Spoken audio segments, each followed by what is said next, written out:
Pag sinabi mo kasing progressive overload, parang binibigyan mo ng bagong challenge yung katawan mo. Either bibigatan mo yung weight, dadamihan mo yung reps, or dadamihan mo yung sets. Hi, this is Coach Raiden. I am a NASM certified personal trainer, also a NASM certified nutrition coach. Bakit nga ba kailangan bigatan yung binubuhat? So pag sinabing mabigat, hindi kailangan namang 100 kilos. Ang sinasabi na mabigat is kung ano yung mabigat sa'yo. So ginagawa yan kasi eventually, like, let's say nag-start ka na mag-gym, 'di ba? And binubuhat mo is 5 kilos. Let's say nag-chest press ka, 5 kilos each side. Ang benefits ng 5 kilos sa'yo sa chest press is eventually, bababa na yung benefits niya. Noong una na-challenge ka ba dun sa 5 kilos, pero eventually kasi magiging masyado na siya madali sa'yo. Baka oras na para bigatan yung buhat mo.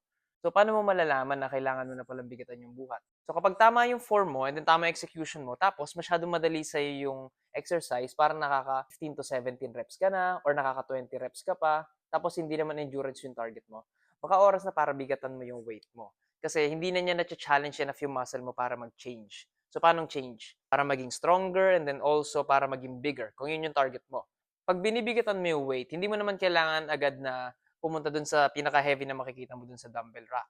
So, paano mo siya gagawin na bibigatan mo yung weight? So, bago mo bigatan yung binubuhat mo, make sure muna na tama yung form mo. Tapos, tama rin yung execution. So, meaning, hindi tabi-tabingi yung form mo, tapos, nakokontrol mo rin siya pagbaba.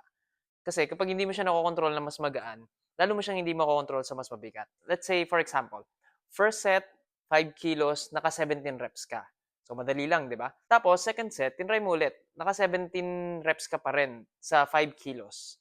Dahil madali na siya, itry mo na ng third set. Baka pwede mo nang itry yung 7.5 or kung ano man yung next na weight. And then, yung third set, dahil binigatan mo, since mas mahirap siya and never pa siya nagawa ng katawan mo, huwag mong bigyan ng pressure yung sarili mo na kailangan maka 12 reps ako. Kasi possible dyan na minsan makakaano ka lang, 9, magka-fail ka na agad, 7, and okay lang yun. Kasi ang pinakamahalaga naman, pag nagpo-progress ka is makapa mo yung kung hanggang saan yung kaya ng katawan mo. So kung nag-fail ka at 9, edi good.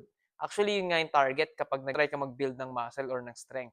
So yung pagdadagdag ng weight sa mga binubuhat natin is one way lang siya na pag-introduce ng progressive overload sa program. Pag sinabi mo kasing progressive overload, parang binibigyan mo ng bagong challenge yung katawan mo.